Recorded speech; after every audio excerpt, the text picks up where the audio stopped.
creatures of the night. My wild and untamed thing. You know, oh, sweetheart, sit down.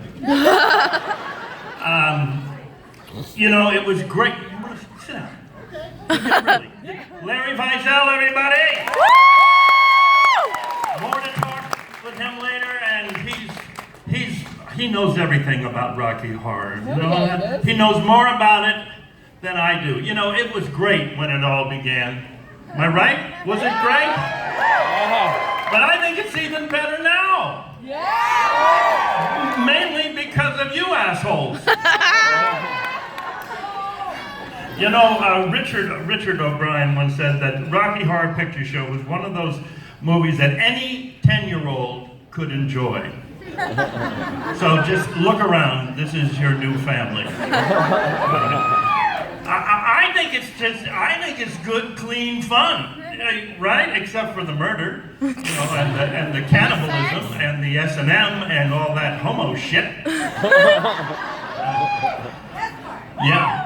You know, were there a lot of virgins out there tonight? Yeah. Oh my God. Oh, and you stood up.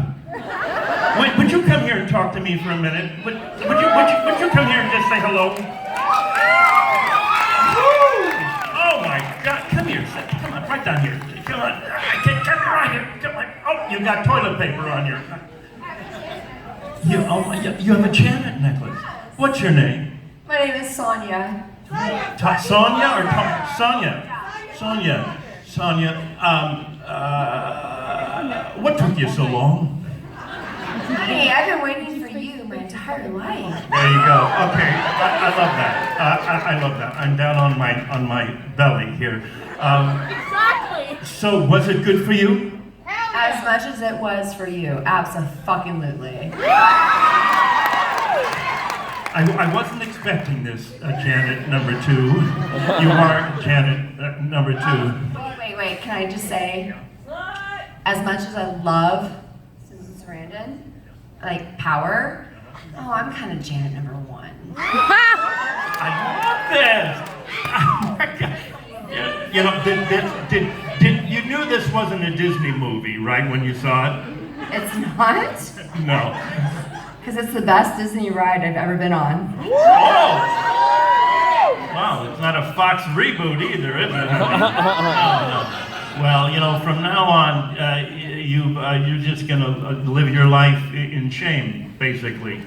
Shame. In shame. So thank you very much for coming tonight, and you are going to give yourself over to absolute pleasure for the rest of your life. Thank you.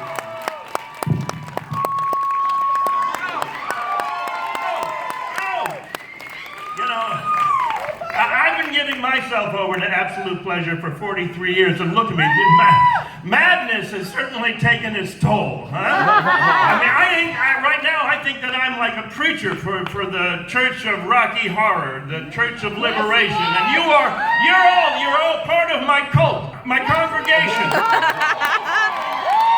can I hear an amen? Amen. I hear an amen. Amen. Can I have all the women with an amen? Amen. Amen, amen. Amen. And all the Janets, amen. You whores. And all the Brads, amen. Amen. You know, Asshole. there's a little bit of Brad in each one of us. And I'd like a little Brad in me. did you hear what she just said?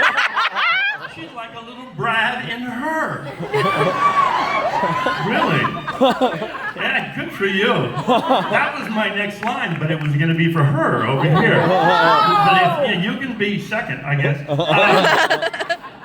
You know, all these years you've been calling me what? Asshole. What? Asshole. I can't hear you. What? Asshole. This is not an asshole. This is an asshole, right? From now on, I want to be called His Ass Holiness. Ass holiness. My Ass Holiness. there's a song in this movie. It's called "There's a Light Over at the Frankenstein Place." Right? I think that song has taken on such an incredible meaning over the years. And I think the audiences have taken it to heart, and they've said, well, this movie is helping me become who I am, what I am, and accept it in other people. Right? And to me, that's the power of the Rocky Horror Picture Show, is the power of inclusion, the power of non-judgment.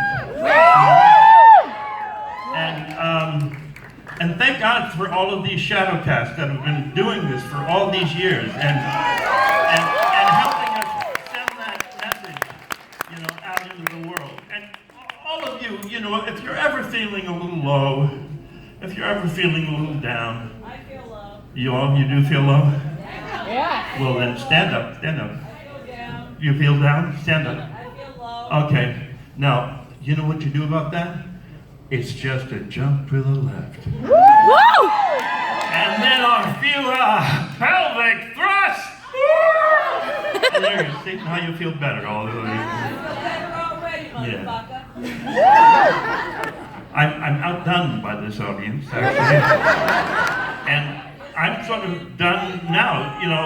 Larry Vizel over here is the head. Larry is the head of the fan club in the whole universe, and he knows more about the Rocky Horror Picture Show than I ever knew, and he has collections of real stuff from the movie, right? And he actually has our original contracts, and every time we see him, he is the first to say, "You do know that Susan made more money than you." So I don't know why I'm with him after all of that. Larry's wife, we'll get to these questions and answer in a second. Larry's wife is a psychologist, and I know for a fact that she has spent years trying to explain himself to himself after all of these years with the Rocky Horror Picture Show. And his kids, they say to his wife every Friday night when he goes out, "Why is Dad dressed like a whore?" And I don't know. It's because I'm such a fan of his. I'm such a fan of yours. Thank you. Really. I am a fan of you.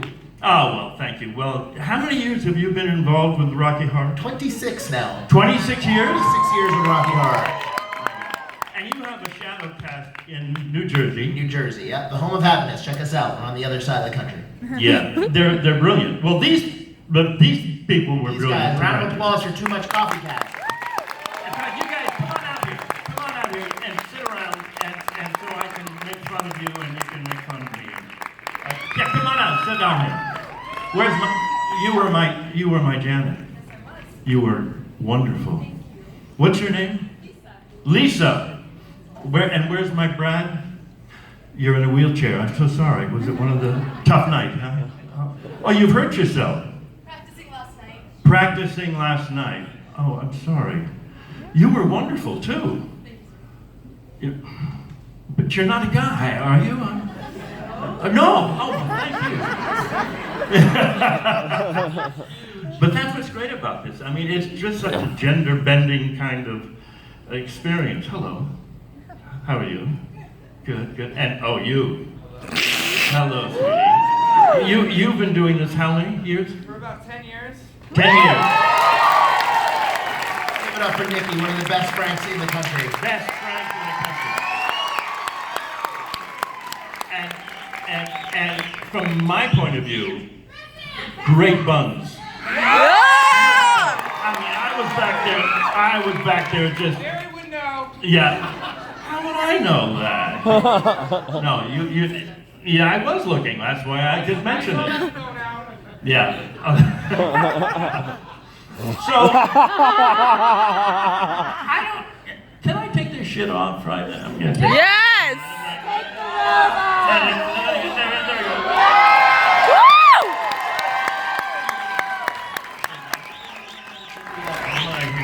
Okay. Lose the robe. So, what the hell do you want from me? You know, you should be out there gambling and you know, spending your money. And we have, well, take it off. Yeah! You know, The robe. my Brad tonight. There she is. He is. They are. I have a gift for you. Okay, come over here. Oh, can you walk? Yeah. Okay. Here we go. Just take these things off of me right there. Just right there. Just take.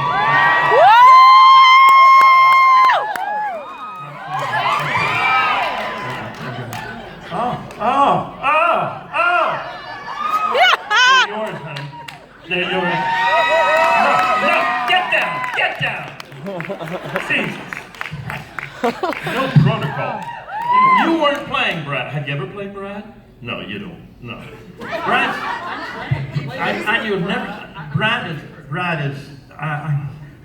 I don't know why I'm here. Actually, Brad is not the most scintillating character in this movie. But there's a lot of fans out there who do feel like Brad. You know, there really is a little bit of Brad in all of us, and I'm proud of that, I suppose.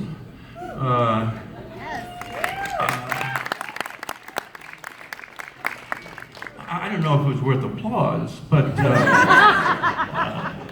We love you. I love you too, and I'm happy to be here in whatever state of undress I am. Larry, Yeah. what do you got? So, well, to that effect, what do you guys think of floor show for Brad's Hell character? yeah. Woo! The what? The floor show. Brad's pretty damn sexy in the floor show. Hell yeah. Oh, me or Both. You. both? But definitely you in the floor show, in that movie, and when you stretched your leg like that, pretty goddamn sexy. Yeah! I think I can still do that, but I don't have any underwear on at the moment. No one cares. Do it! Let's see. Hold on, let me try to see if I can do this. Hold on. Let's see. Okay. Come on, old timer. You can do Now, it was like this, and he shook it like this because he was very nervous. Okay, that's the first time I've ever done that in front of a crowd. 43 years. For you, I'm a liar. When did I do it before? You've seen pictures. Oh well, She's stalking pictures. you on the Why? internet. On She's video. stalking you on the internet. Oh no. All right. Okay, I did it Lies before all the once or time. twice. So a couple of questions that people in the audience asked before. I'm going to go through them rapid fire. You okay with that? Yes. All right. How many times a week do strangers yell asshole at you when you're in public? Once. All right, once. Once every 5 minutes. No, they do. And my father, when he was alive, they would yell asshole him. They would say, "Oh, you're the father of assholes, so you're father asshole." And he was very proud of his son at that time. Quite a bit, and I got no problem with that. I've got 2 kids in college, and so, you know, call me anything you want. Just, you know, keep seeing the show, you know, and send money. Okay. Do you have any favorite memories of Tim Curry while he was on set? Oh, MJ. Tim Curry. The best. Susan Sarandon. She got felt up by a gay muscle builder, right? And I got a blowjob from Tim Curry. What? I wish, huh? I won. Oh, thank you. No, I didn't really, but I mean, we faked it. You know, it was a movie. It was Tim was, Tim had done it on stage for a few years before he did the movie. He had done it in London for almost 2 years, or a little under 2 years in London on stage. Yep. Did it in Los Angeles, and for 6 or 7 months, and then he did the movie. And I think everybody was just so happy to finally sort of purge themselves, of the whole Rocky Horror experience back then. And then he went from doing the movie and went right to Broadway with it, and it was a huge flop on Broadway, unfortunately. And I think it colored his whole attitude about Rocky Horror Picture Show, his whole involvement with Rocky Horror. So he sort of ignored it because he was trying to get his own music career going at the time. Did a couple of albums and toured and this and that, but the real rock and roller was Meatloaf. He really took off. But Tim was the sweetest, most talented, shy guy, but he got into this makeup, and I did a little bit like you, right? I mean, you're shy, right, on the inside. Very shy. Yeah, right, of course. Very.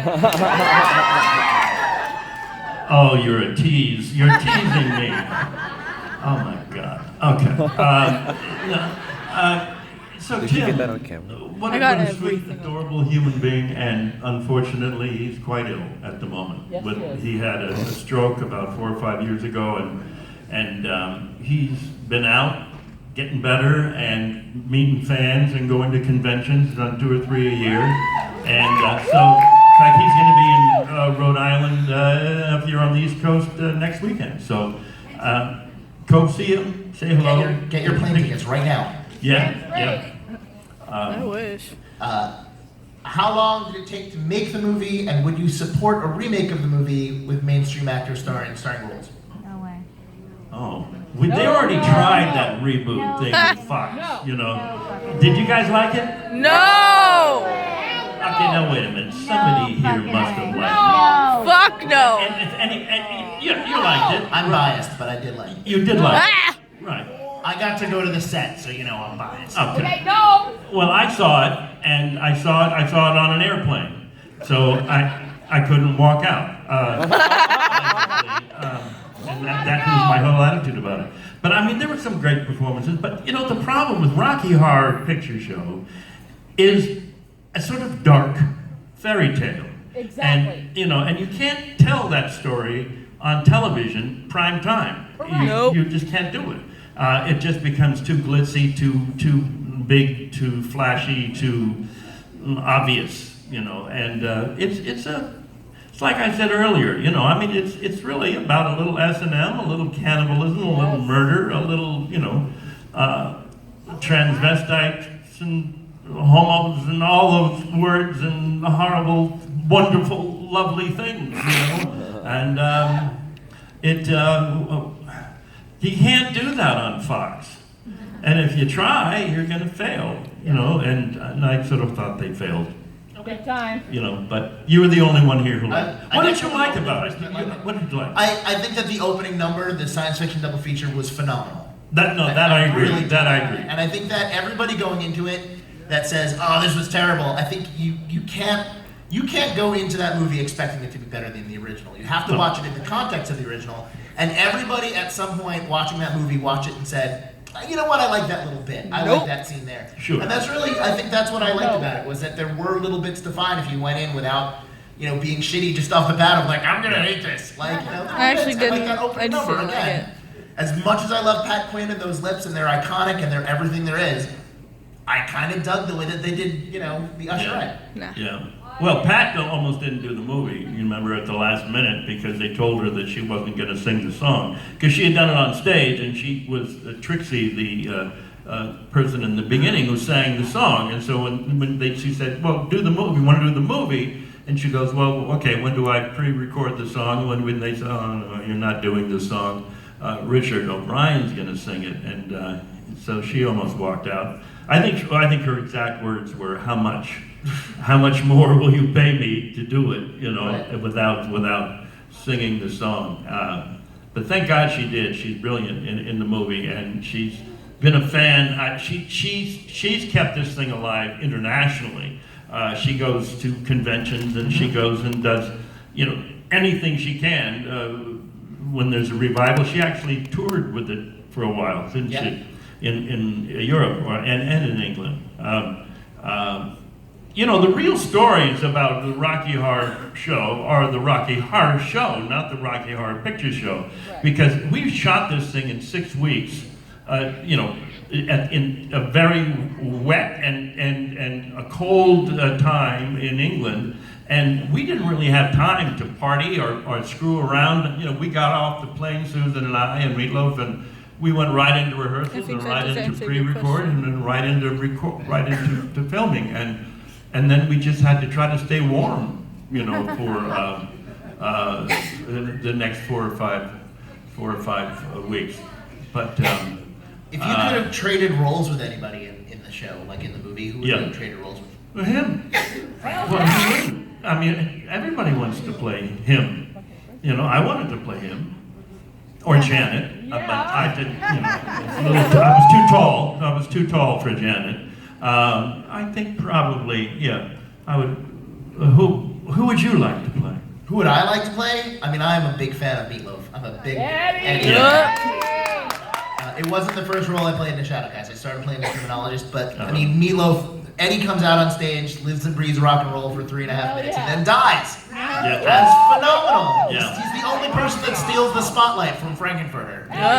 Well, that's what Richard O'Brien wanted to play that part originally, because that's exactly what he said. He said, I just want to come out, sing a great rock and roll song, and go back and get stoned. And it's the way to do it. But they didn't. They gave him the part of Riff Raff, and he did a really good job. And he did okay. He was all right. For Riff Raff. I mean, that's a hell of a hard part to sing, first of all. Yeah. All right, one last question. I'm going to go randomly here. Oh, and that's one I actually just already asked.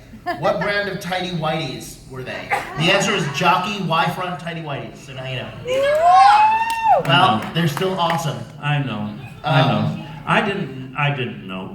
What they were going to put me in underwear, right? And you give it. What is this? This Jockeys. Was it Jockeys? See, I always thought it was Fruit of the Loom, only because that made me laugh. Fruit of the Loom, but it was really Jockeys, huh? I couldn't find Jockeys at Target. Because at some of these conventions I've sold my underwear. I sign it and I sell it, and because did I mention I have 2 kids in college, and that I'm a whore, and that's what I do. But no, I haven't found the Jockey, so I sell Fruit of the Looms, and I'm sorry, it's not accurate, and I'm a failure apparently in the cosplay world, because I love you. Oh, thank you. All right, so last question. Last question. They gave me a very strict deadline here. Do you know, there was a song in Rocky Horror that I've had a couple of songs cut from movies. I did this movie called Movie with George C. Scott years ago. Thank you very much. Thank you. You all just don't sit down. Sit down. Really, I know you all were so taken by it. But I had this wonderful song in it called "Just Shows to Goya," and it was like a 5 or 6 minute dance, number, and it was directed by Stanley Donen, who did all those old great movies in the '50s, the musicals. Singing in the Rain. He directed Movie. And they cut my song, Just Shows to Goya, down to like 20 seconds. All right.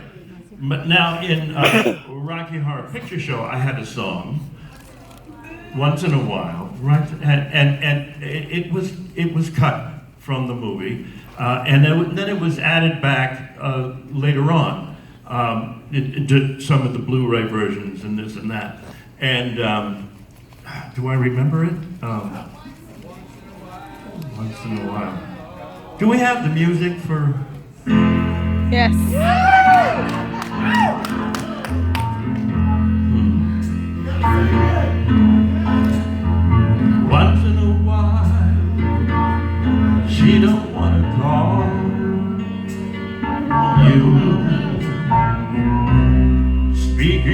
on the telephone. Once in your life, she don't want to know you. You look around and you find she is gone.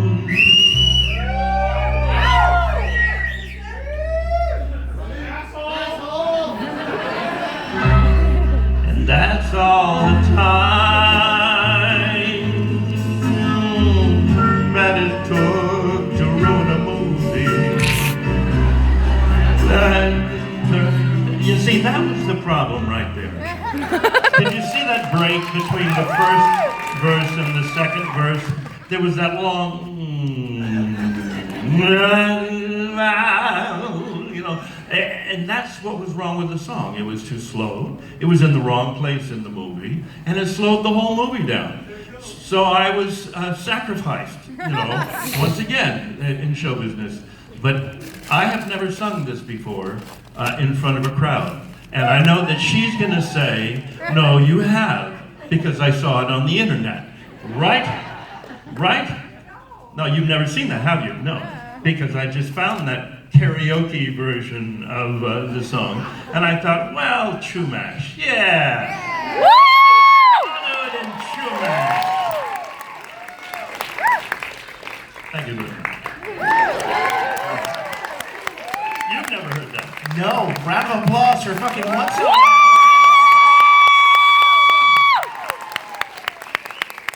How did you do? I see you met my faithful handyman. I just brought that. See, I could have done that part. Right? Oh, boy. Well, woulda, shoulda, coulda. So Right. it's been 40 plus years, 43 years Yeah. that Rocky Horror has been out. Yeah. Do you see any sign of it stopping? No. Hell no! No.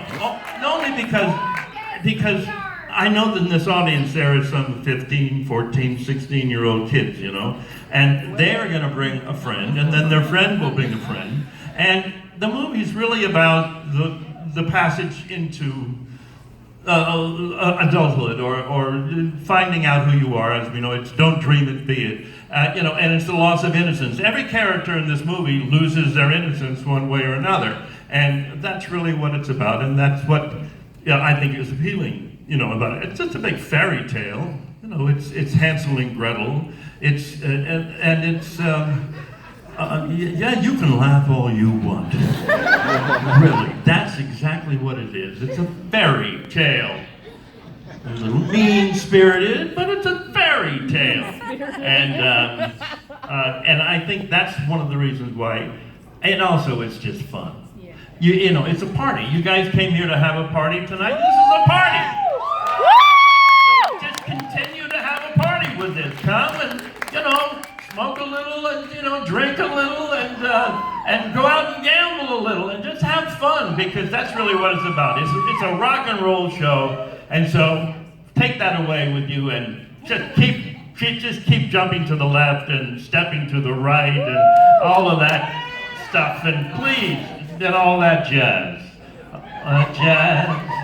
Thank you very much for coming. I'm so happy to see you.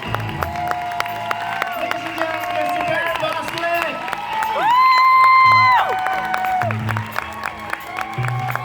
Yes, yes, yes.